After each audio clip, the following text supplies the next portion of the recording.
Oh, see, that's a whole different ballgame. Are we on now? Is your light on? I like his style.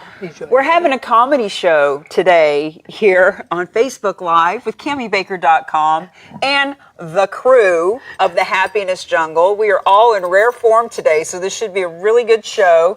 So just giving a little lead in so that we have a few seconds for people to pop on, and we are going to be on with Miss Brent Harding today. So stay tuned, and we're going to shoot the TV show live here on Facebook. Okay, in 8, 7, 6, 5. Hello, friends, and welcome to the Happiness Jungle TV show. CamiBaker.com here. I am your guest host for today's show, and I'm super excited, as I always am, to be in the jungle where it's really happy.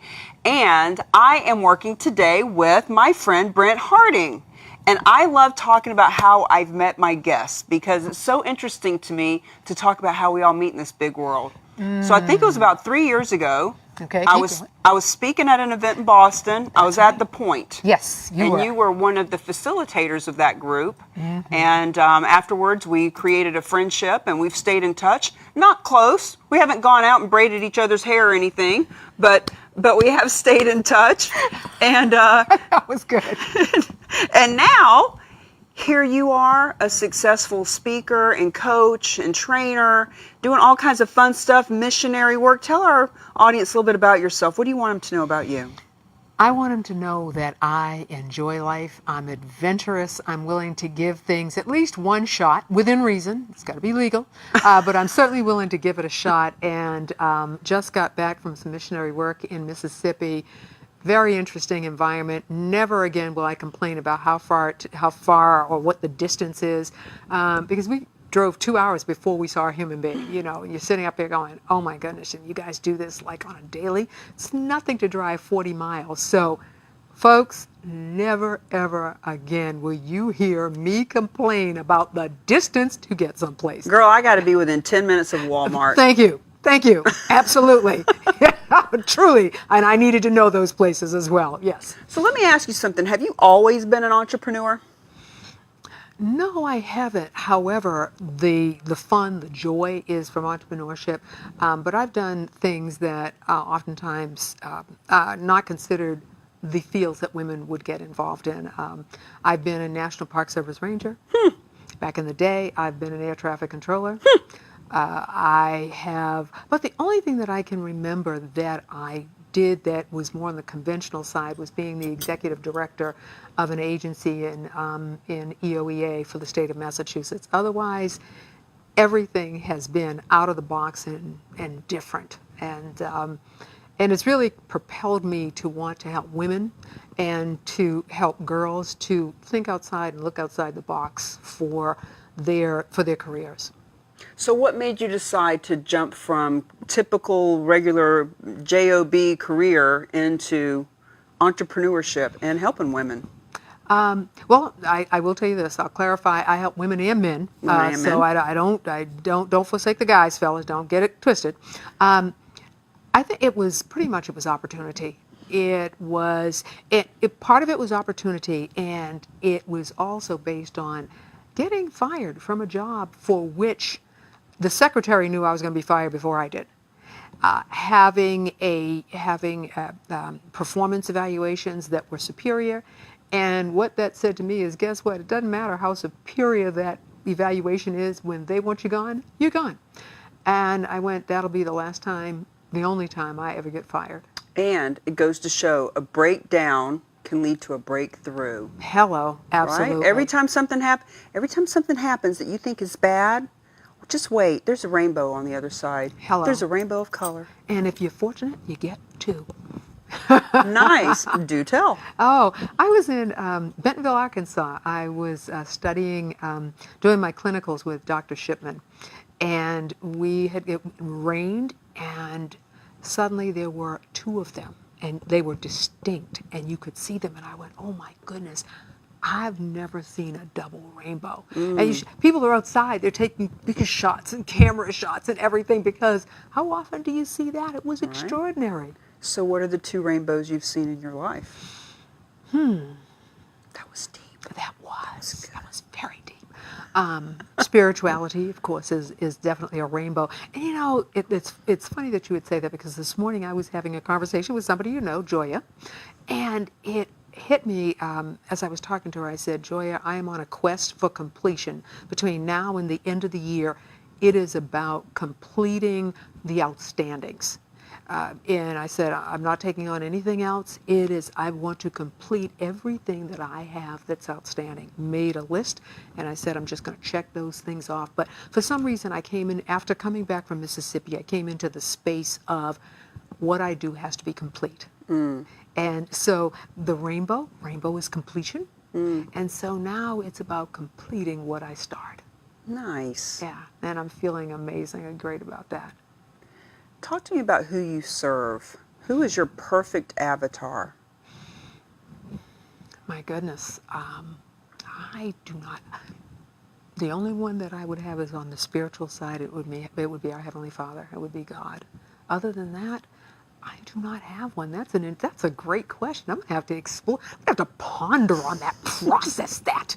I love that word. People say, I'm going to process it, and I sit there going, okay, what exactly are you going to process? What?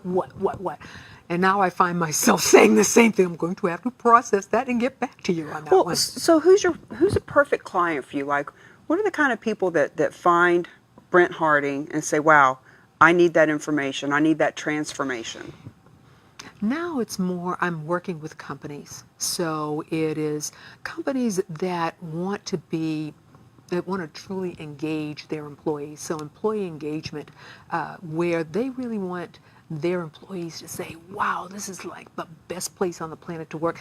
That have a mentality of, I'm a part of this, I'm a part of the success, I own this piece. And so to get the companies to invest in their employees, I do a lot of personal and professional development, but to get them to recognize that, because employees want they want the days where you stayed at a job. If you chose to work, you stayed at a job 20 years. You're not changing every 3 years. You know, my mom worked at her job, the last job she had, for 30 years. And now she had 3 kids. So she said, in fact, I remember she says, look, I can't do some of the adventurous things that you do. I couldn't afford to. I had 3 kids I had to raise. And she said, I did everything right. I waited till I got married. I did all those kind of things, and I still ended up with the 3 of you. You know, so. Our parents sure did grow up in a different time. Didn't they, though? Oh, my goodness, yes. I remember I was out in California 2 years ago. I'm on the phone with my mom, and she's from the South. She's Southern Baptist all the way. Oh, my goodness. Okay. So when I talk about my mother, I have to do the accent. She says, baby, do they pay you for what you do? Like, you making money doing that? And I said, Mom, people will pay $10,000 to hear me speak. Hello. She said, they will? I'll pay you, shut up. I said, thanks for the material, Mom. I appreciate that. I'll use that on stage. And I just did. Oh, but it's so goodness. funny how our parents see us so differently, and the way that they grew up was so different. And that's why women and men need you today to shift into being, you know, it's like what I'm doing with cause marketing, the cause marketing movement. Which, by the way, I'm very excited about that. Thank you. Yes, I am. I saw your material. I'm very enthusiastic about that. Well, 50% of the workforce now are millennials. Yeah.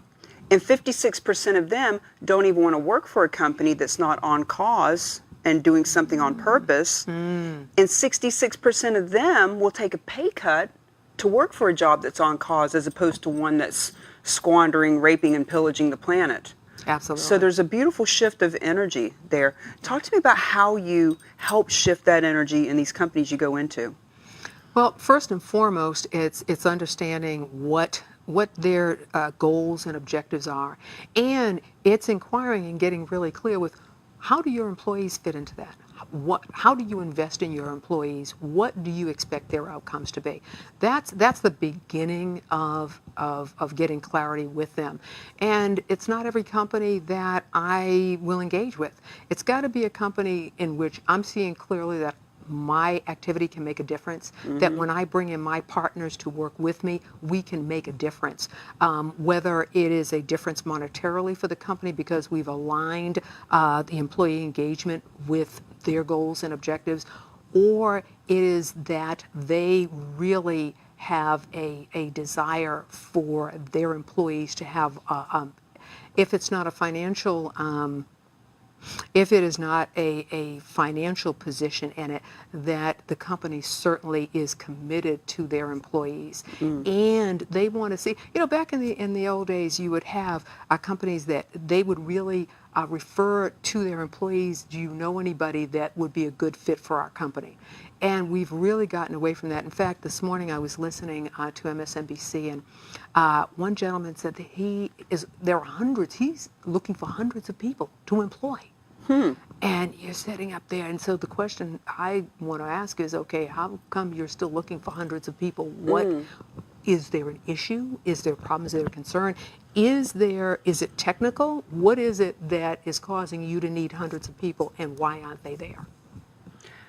Well, there is something to be said for the diversity and inclusion movement. True that. And that a lot of companies are looking for women to take some of these positions. As a matter of fact, I've been talking with a colleague. Do you know Lisa Carter? No, but I've heard the name. Yeah, she's in social media stuff. Okay. We're talking about doing some diversity and inclusion stuff where companies will bring me in as a speaker that would resonate with sales women, CEO women, management women for something like, say, Goodyear, Michelin, or like a company that's historically very male dominated. Yeah. They want to have diversity. So if I come in and speak and bring in 50 or 100 women that are of that caliber, but it's put on by Michelin, then they are there putting this on as I bring in the people. Now they can talk to them about employment and getting resumes and all that type of thing. So there's a lot of really interesting different ways of bringing in employees. Absolutely. Employees. Absolutely. So with you being in corporate and regular workforce over the years, what has been your biggest challenge as a woman? Actually, the biggest challenge is a couple-fold. One is actually breaking through that ceiling, that typical glass ceiling. Second, I found that more often than not, I have been one of the first, either one of the first women of color or one of the first that is willing to speak her mind, and in instances it has been challenged. So those have been the areas that I find either the first or the one that will speak out. And there are good things about speaking out, and over the years I've learned to salt my words a little bit more than I would back in the day, and just having the brain power.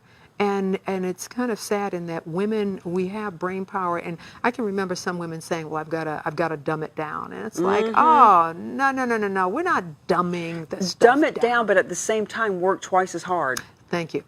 Right? Yeah, absolutely. I know, Absolutely. For me, I have been totally unemployable. Absolutely unemployable for most of my life. Okay. Because I do speak my mind. Yes, you do, as a matter of fact. Yes, Thank you. Yes, I do. From the book on the School of Cami Baker, yes.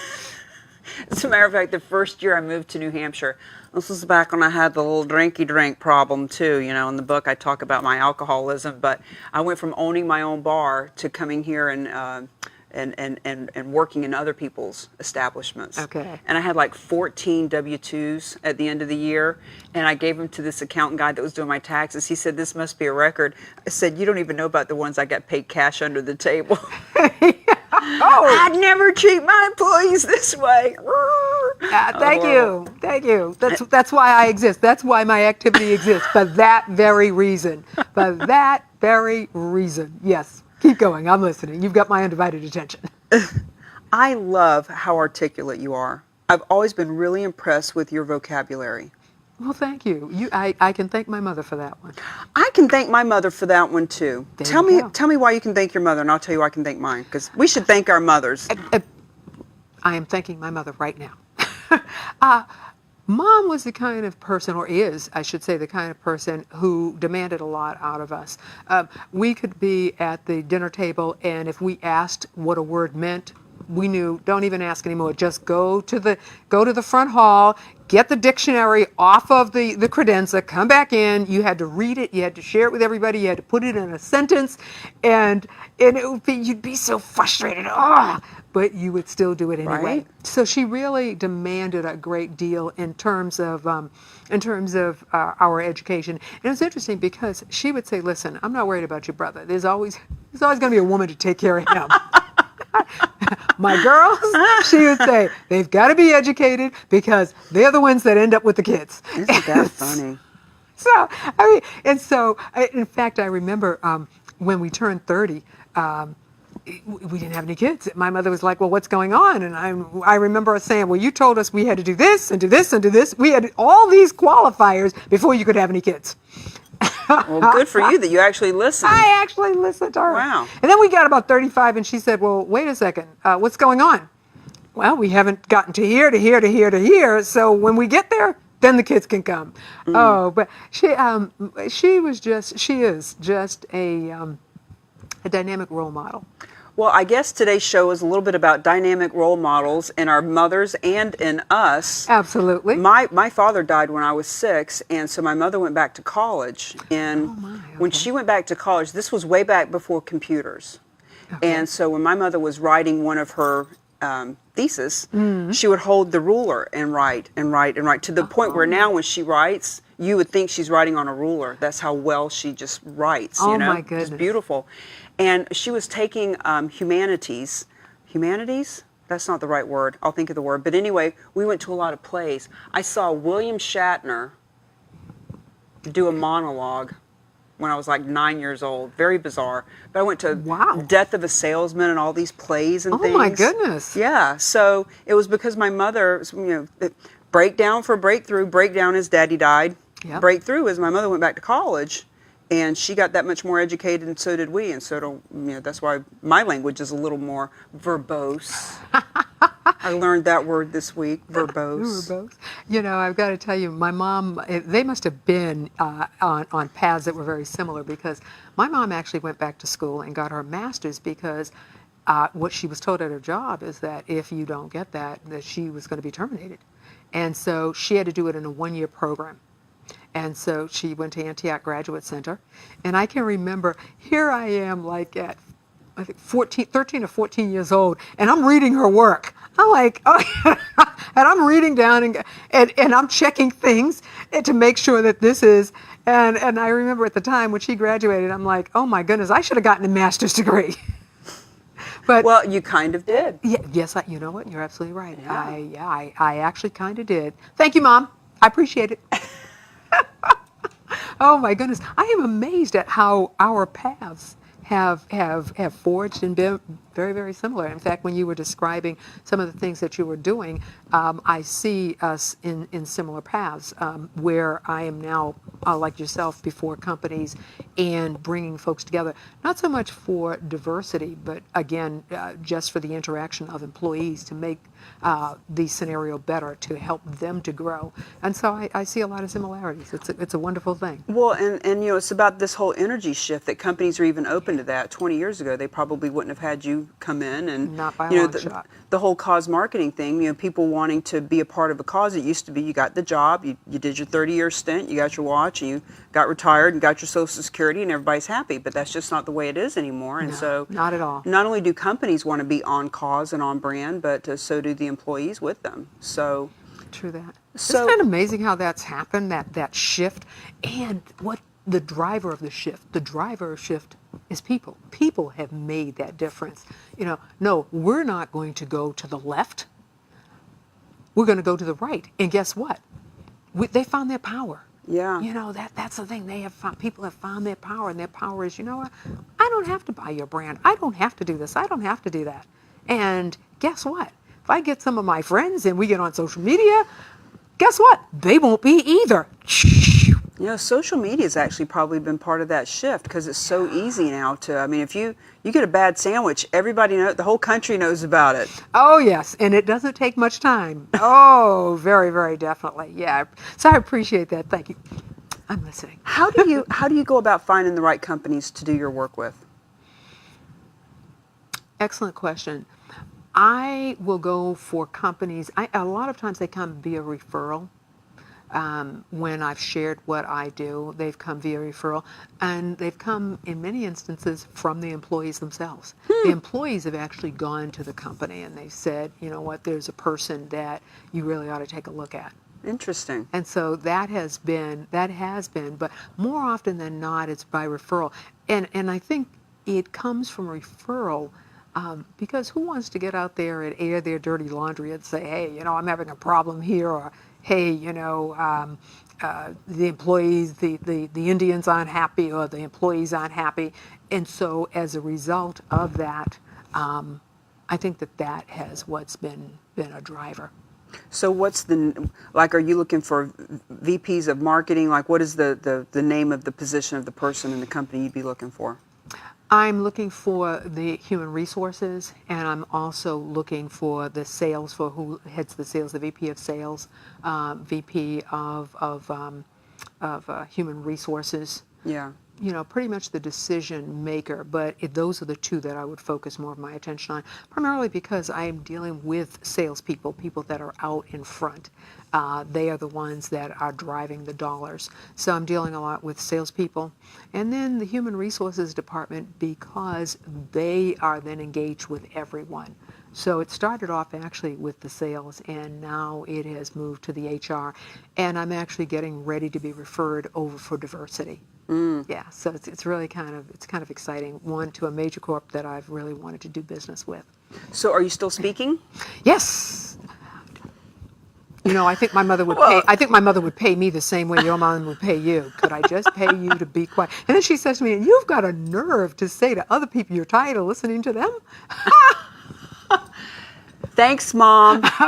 Thanks, both moms, for giving us plenty of material today. Oh, yes, they do. Yes, she does. So truly. when you're speaking, where's what is a perfect audience for you? Where would we see Brent speaking these days? These days, in a couple of venues, but one of them that really touches me is, and you've probably heard the title, is I Want My Life Back. No, I want it back better. So I'm speaking with women in particular that have really had those challenges, that are at the space and place. They're usually 40 and above. They're at the space and place where they're looking back at their lives and they're thinking back to better times, because whatever is happening for them right now is just so challenging. And you know, a lot of times people say, oh, I want my life back. And I'll submit, no, you don't, because you know what? Whatever happened to you the first time is probably going to happen again and again. You want it back better. So I'm speaking a great deal on that topic, and again, it's usually going to be women that are generally between 40 and 55. They've hit a place where they're now looking back and they're having some lamentation. But what's interesting is I'm getting the set now of the millenniums who are saying, I don't want what happened. Whatever happened to them, I don't want that to happen. So what do I need to do so I don't end up like them? And so that has really caused me to reframe the conversation. So that has been a huge one. The other one that I'm having a good bit of fun with, in a matter of speaking, has been around with salespeople in particular, and that is helping them to understand why they're not connecting with whoever that market or whoever those people are that they want to connect with. So I'm having a lot of fun around brain training and helping them to get clarity so that they can understand why this didn't work, and why you may want to have a team. You may want to surround yourself with a team, because we think we're great, but we're not always the best person to make the transaction come together.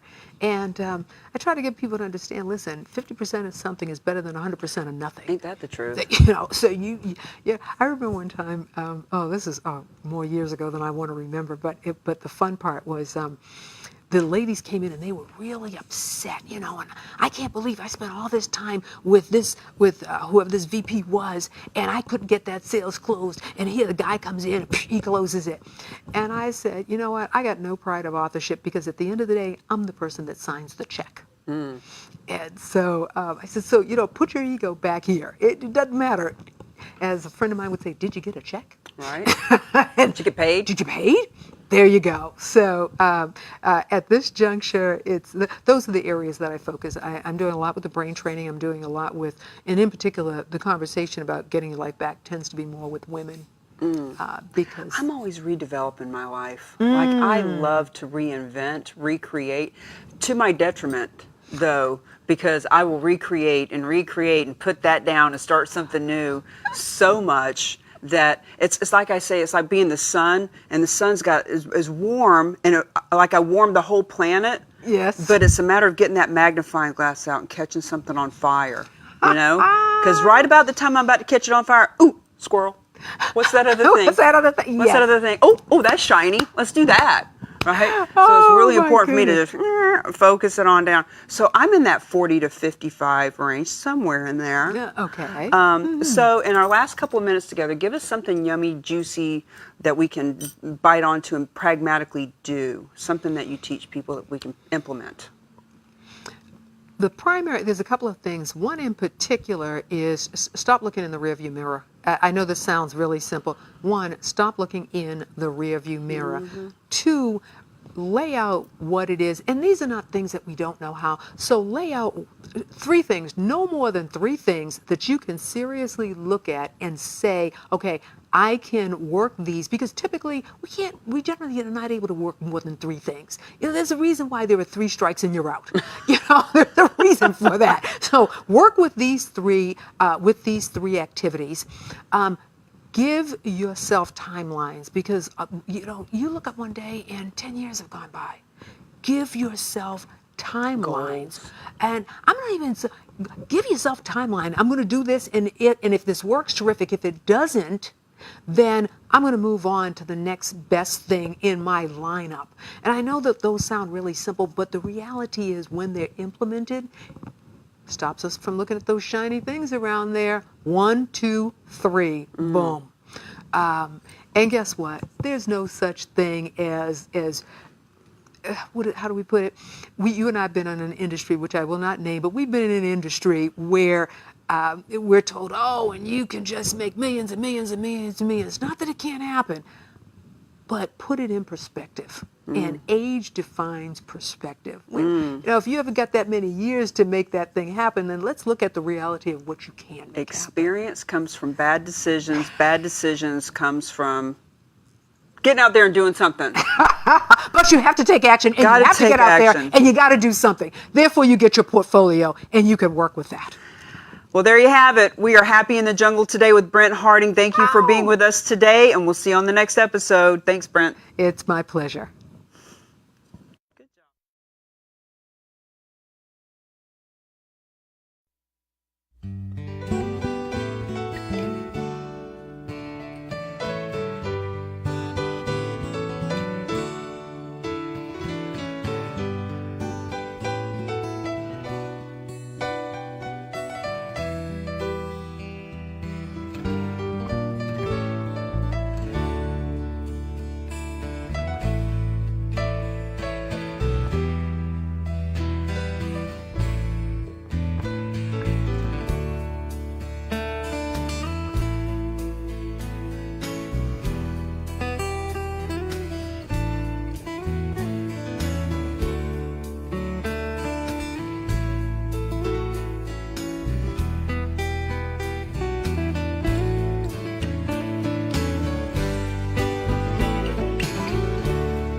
Hello, Facebook Live, CamiBaker.com.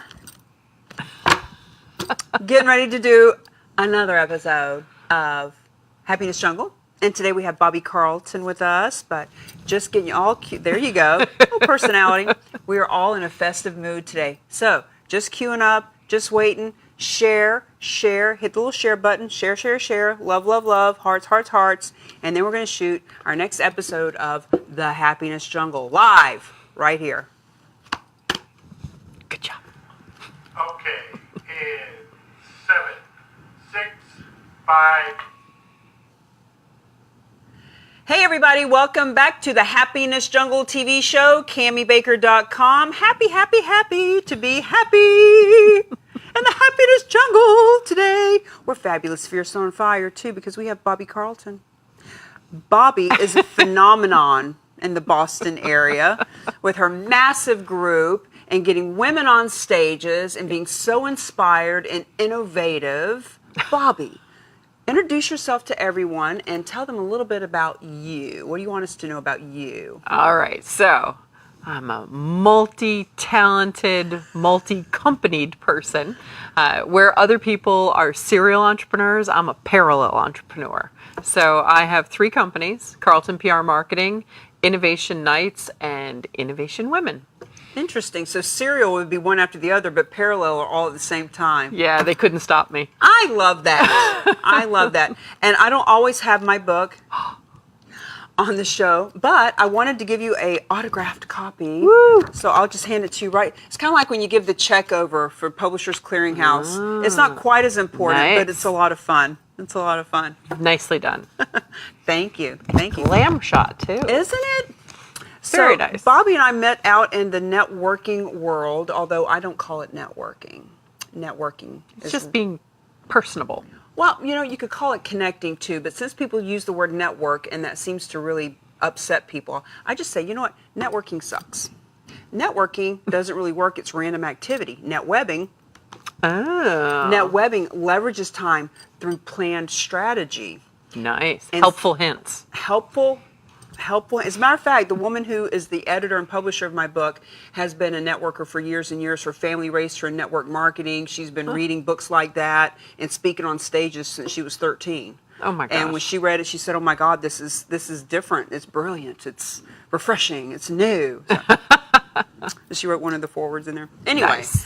So how in the world did you get started with all these companies and helping women get on stages? And what was it you just said? The male pale get rid of the male pale stale speakers that are out there. We don't want to get rid of them entirely. We Yeah, just we want to do. make sure. Oh. No, we don't. We just want to make sure we can share the stage. We are combating the all male, all pale, all stale panels. Love it. So you want more diversity and inclusion on stage at conferences and events, and obviously women want the visibility that comes from speaking engagements. Let me ask you, I have heard that one of the reasons that women aren't more prevalent on stages is because women aren't good at sales.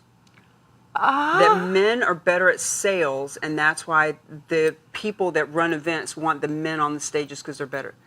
Wow. So You look horrified. Yeah, I'm horrified. Well, number one, nobody actually at a lot of the technical conferences, like you actually get dinged for selling from the stage. Nobody wants to hear your sales pitch. They want to hear what you know and what they can learn from you. So sales, Maybe and it's an speaking, old paradigm. Yeah, I think that is. Or maybe it's a different type of speaking engagement. There are real reasons that there aren't as many women on stage as men. Tell. So, secrets. Number one, women do actually turn down speaking engagements more than men. They get the invitations and they're more likely to turn them down. Yeah, I know. Now, You- see, that I'm face. like, what? Yes. Yeah. All right. Real reasons. Number one, women are more likely to work for small companies and they're more likely to work part-time. Both of those are reasons why women are like, I just can't make it out of the office. You know, I'm only working 2 days a week or I'm only working 3 days a week. Hard for me to get out of the office and leave the office behind for a speaking engagement. I personally am full-time with what I do. In case anybody's watching, just to let you know, unless it's really crappy, I won't turn it down. Go ahead. Okay. Number two, women are still more likely to be taking care of home and kids in addition to working. Right. And so it's really hard to do the keynote address at a is more breakfast meeting when you've also got to drop somebody off at school at 8 o'clock. So we're just more responsible. We're more responsible for more things. There's also the perpetuation of speakers, which is what I call the fact that an event manager will go to another person's event and they'll go, oh, that person, yeah, they're pretty good. I'm going to invite them for my event. So you get on the circuit. So you just hear the same people over and over again at events and conferences. For a while in Boston, I swear there were only 5 female startup CEOs. Because you saw the same 5 over and over and over again. And they were all awesome, which is why they kept getting invited again and again to speak. But it was like, okay, there's more than 5 of them. Let's invite somebody else. So are you saying that based on the fact that women actually turn down speaking engagements, that the people who run events are just less likely to even invite them for fear that they'll turn them down or not show up? Or? No, I think it just contributes to fewer women on stage. So what can we do to fix that? Say yes to speaking. And become part of your group. That too. And have the right code to put in to become part of the group when I put it on Facebook. Oh, yeah. So talk to us about your group, how you started it, what is your mission, all that fun stuff. All right. So I started Innovation Women because of one of my other companies. So I run an events group in Boston called Mass Innovation Nights. Monthly product launch party and networking event. Every month we help launch at least 10 new products. And we created a process for social media amplification where we drive about 2 or 3 million views a month. Wow. Using social media. So whenever I show up, the social media party has arrived. So I get a lot of invitations to events, and I would sit in the audience and watch the same, 5 guys up at the front of the room while, there happened to be 6 or 7 women sitting next to me who probably knew more about it in terms of any given topic. And I would talk to event managers. I'm like, a little more diversity on stage wouldn't hurt you none. And I started making some connections for women and for event managers manually. And I realized it could be a full-time job. And so I did a crowdfunding campaign. I raised $22,000 to hire developers to build Innovation Women as a platform. And I wanted it to be self-service, so both speakers and event managers could go in and sign up and connect online. And so that's what we created, a self-service platform for event managers and speakers to connect directly. So a traditional speakers bureau will get in the way a little bit. They're going to take a percentage of your speaking fee if you're a person who gets paid to speak. They're also managing logistics, and they're making sure that you show up on time at an event that's great. And, that's wonderful. That's a real service, and that's valuable and worthwhile, and they should get paid. But it leaves out people who speak primarily for visibility for themselves and their companies. It also leaves out a whole bunch of people who are growing into speaking opportunities, who are doing panels now, or, other types of things besides keynotes, which they might get paid for. Well, I know I'm doing a speaking engagement in about a month, and it's been set up for about 6 months, and I've been trying to, the middle person, the one that's getting in the way, like I just want to know exactly what, like I want to talk to the people so that I can tailor my talk to really suit the audience. Yeah. And I've hit a wall. All I want to do is have a 3-minute conversation with somebody, and ultimately now the engagement's coming up in about 30 days. And I'll just talk about what I always talk about. I wasn't able to tailor it because this person literally was just, it was almost like a linebacker. Don't talk to my client. Oh, yeah. So it can be really, so this is a great avenue for us as speakers. And I'm actually a member of your group, and I have not used it to my advantage. And I see the emails come in. There's so many opportunities. And I see, if you're speaking, we'll highlight you. And if you've got a book coming out, and if you're doing and I think to myself, should I be sending you an email? Yes, you should. All you have to do is hit reply on the newsletter and just type in I'm doing this. And we'll put it in. Yeah, that's it. That's simple. We have a weekly newsletter that goes out. Well, we have 2 of them, actually. Yeah. One goes out to the event managers and one goes out to the speakers. And the speakers get a huge long list of opportunities that they can apply for. And when they're on the platform and they have a profile on the platform, event managers can hit the invite button and just directly invite them. So when I send the reply and put all the places that I'm speaking, do the event planners actually see all of that too? So they are getting that newsletter with, Cami's doing this and Cami's doing that, and look at Cami's new book. Holy crap, I've been missing out. Yes. I'm going to get on that this week. So I'm going to send you like 8 things. Awesome. So do I send my photo every time, or do you already have that? We already have it right in the profile. profile. Yep. That's awesome. Unless you want to send like a book picture or art, we do that too. Nice. So yeah, nice. Anything to make it more interesting. And you know what? Speaking begets speaking. The more you speak and the more visible you are, the more speaking you will do. Well, and that's what I tell people when they say, well, I don't know how to get speaking engagements. Like, look, there's tons of... create your own meetup, get on the stage, somebody will be in the room, and they'll say, hey, can you speak for my group?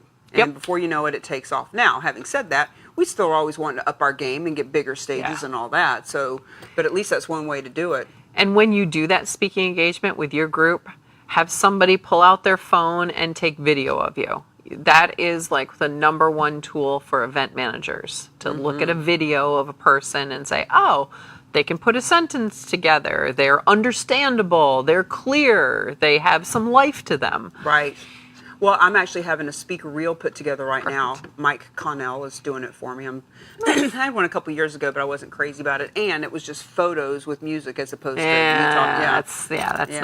That's not it. And you know what? Just a plain old video that somebody took of you on their iPhone, that works too. Mm-hmm. It doesn't have to be all fancy with sizzle reel type things. It can just be a video of you speaking. Now, are your speakers just in the Boston area, No. or is it all over the world? All over the world. Yeah. In December, we actually posted our first speaking engagements that 2 of our speakers got in London. So we've actually placed speakers outside the country as well. I mean, obviously, we're super strong in Boston because this is where we started. So clearly, as a member, I have not been using my membership to its ultimate advantage. So the speaking engagements that come through there, are they free? Are they paid? All over the place. All of it? The reality of speaking engagements and speaking and getting paid is that 50% of all event managers have no budget for speakers.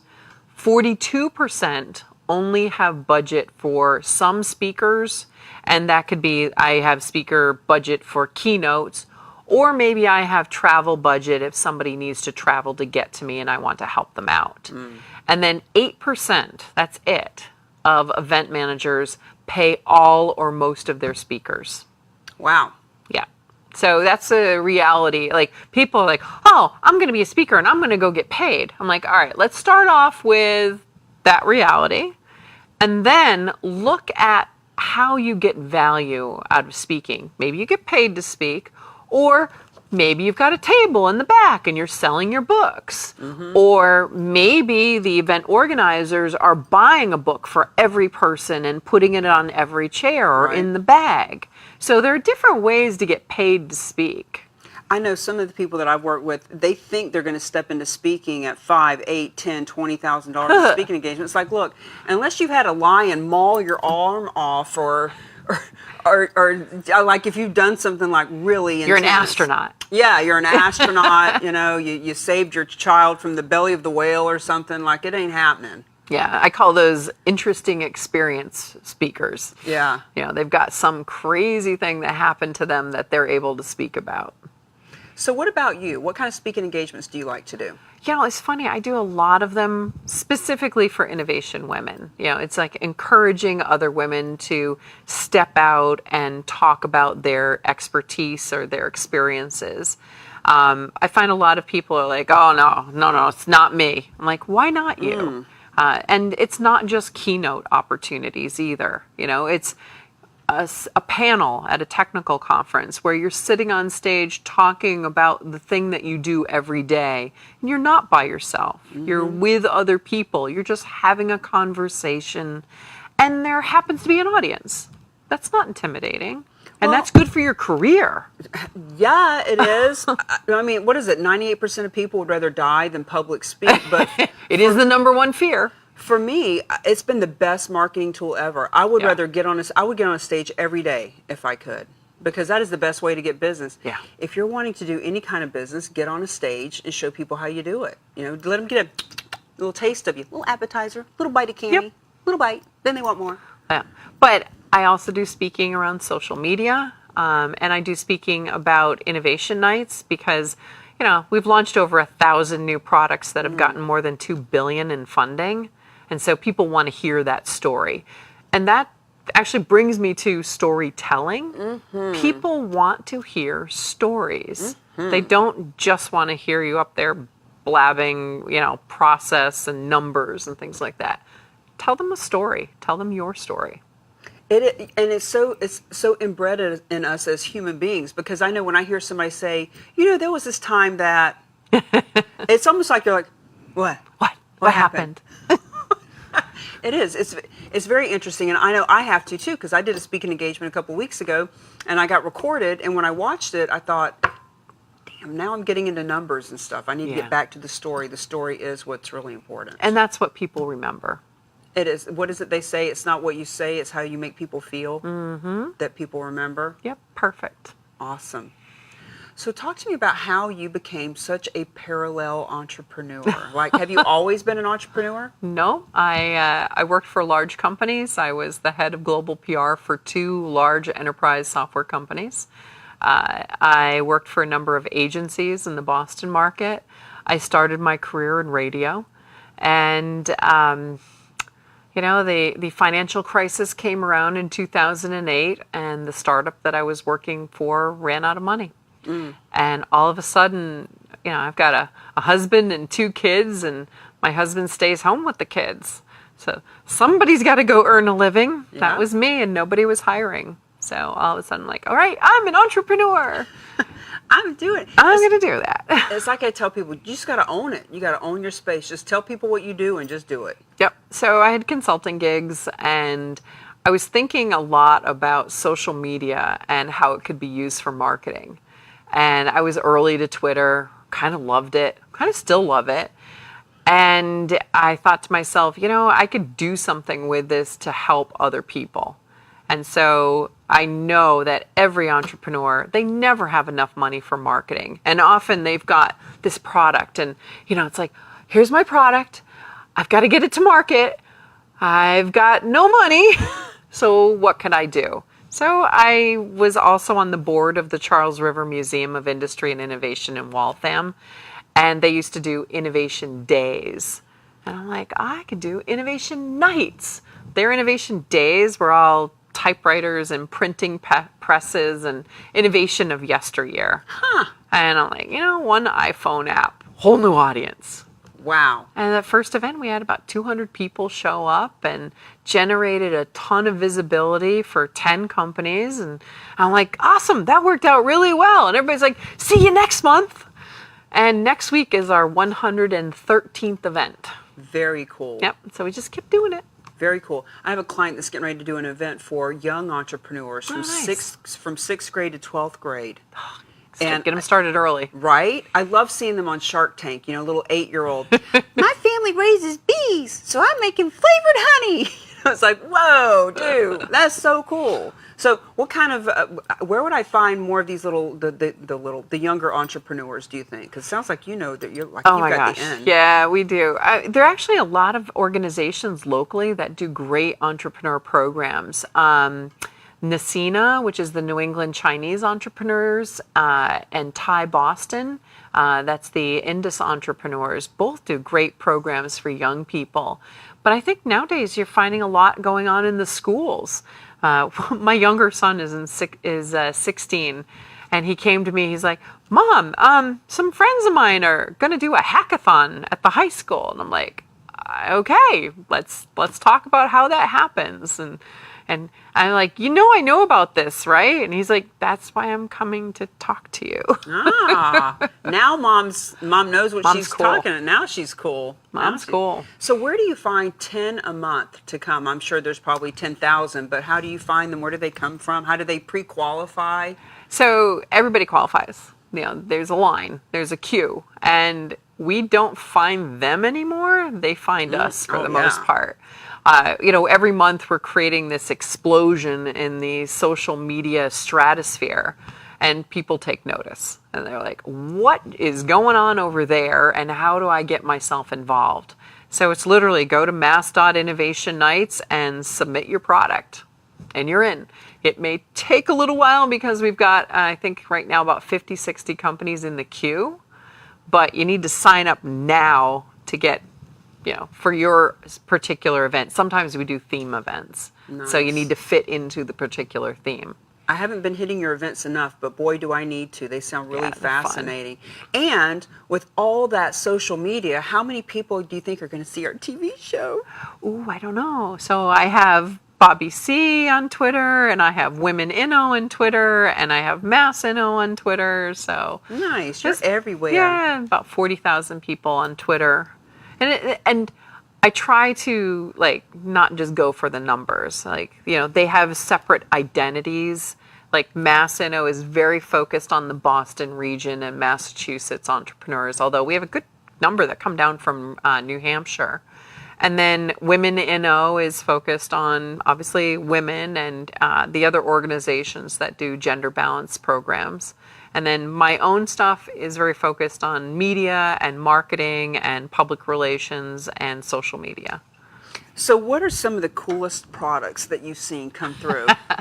It's like asking me which one of my kids is my favorite. Right. It's like, don't get jealous. It's incredible variety. I think one of my favorite ones is just because I get to tell people about it. So there was this underwater dog treadmill. And people are like, the dog is not underwater, the treadmill is. And it was a product that was designed for therapeutic use in veterinary's office. And so the water would support the dog as the dog walked on the treadmill and got exercise as they recovered from an injury. But we've had medical devices, we've had apps, we've had enterprise software. All kinds of consumer products. We used to do a foodie event where all the new products were food or food related. Nice. So, with 1,000 products, I love the ones that I can use. It's like, oh, I like that one. The first Mass Innovation Nights event, I actually went home to my husband, who's a musician, and I'm like, there was a product for you. And he's like, really? And I'm like, yeah, it's a product called Note Flight, and allows you, if you're arranging music, to share music with other members of your band. Okay, 9.5 years later, he still uses that product. Very cool. I love that. There are products that we use. So Gaggle Amp is a product that we use to help our social media amplification program. We have a gaggle of people that have signed up who have said, I will share my network with Mass Innovation Nights. I am here to support local entrepreneurs, and you send me content and you send me tweets and I will retweet them. So we use their platform to manage that amplification. I'm going to have to go back and rewatch this show myself just to find out all these different Cool apps. tools. Yeah, right? So what are some of the themes that you have coming up? Well, let's see. Next week we're in Natick, and I'm like 3 or 4 ahead right now. So I'm like, what is next week? Well, this show will be aired for 2 more months. So we have a robotics and artificial intelligence one coming up. Robotics is really popular right now. There's a lot going on in robotics locally. We have our October Women Founders event, and that will be all biotech and healthcare oriented. We do the Women Founders one every year, and so that's part of We Boss Week in Boston, which is Women Entrepreneurs of Boston. And let's see, what else is there? The foodie events, we haven't found a sponsor for this one yet. So we did those for a number of years. Yeah, we're always looking for somebody that wants to sponsor one of the foodie events. Super popular, hard to get sponsored. And yeah, those are a few. Do you have a code for us today about becoming a speaker on your... Did we give you a personal code? No. That's what we should do. Okay. There you go. We're gonna have the Cami code. The Cami code. All right. I love it. So we use your name. CAMI. Yes, CAMI. It won't work right now because she's got to go back and set it up. Oh yeah, I can do that super fast. Okay. All right. Cami. Yep. CAMI. Yep. All caps. All caps. Shout it out. Damn right. And that gets you 25% off your Innovation Women profile. Which is already, even at the full price, ridiculously, stupidly cheap. We just want to make sure that people are committed, they're going to keep their profiles up, and they're going to respond to event managers. So we don't want just anybody throwing their profile on there. We want people who are committed to speaking. Mass Innovation Nights, we've been running for 9.5 years as a free event. And I know that, it's not valued the way it should be. So I wanted to make sure that Innovation Women was valued. So in the last couple of minutes, what is a good book you've read? What is something that inspired? I haven't read it yet. You haven't. But something that inspires you, like what is that one thing that you would say to our viewers? Because you know all about the speaking realm, all these new upstarts, like inspire me. Inspire you. Oh, it's funny. I just finished a book that inspired me to action because it made me so angry. Oh, Brotopia. Brotopia. I've seen her name. Yeah, Emily Chang. And I met her at South by Southwest, and I read half the book like on the plane on the way back, and I had to put it down. I'm like, so angry. So I picked it up and I finished it. After a couple more attempts, and it was like one of these books like you have to read it, and I was like, I can't read it, I'm getting so angry. So it inspired me to like push forward on Innovation Women and to get other women out there, because we've got to change this environment. And so much is happening right now that's really good, but we all need to keep working. So I'm going to guess that Brotopia has to do with it. It's male dominated. And in Silicon Valley, yes, kind of the realities. Got it. Well, Bobbie Carlton, it has been so much fun having you on this show. And we're going to sign off now. So the Happiness Jungle, we are happy in the jungle. Are you? Come back and see us on the next show. Thank you for coming. Thank you so much.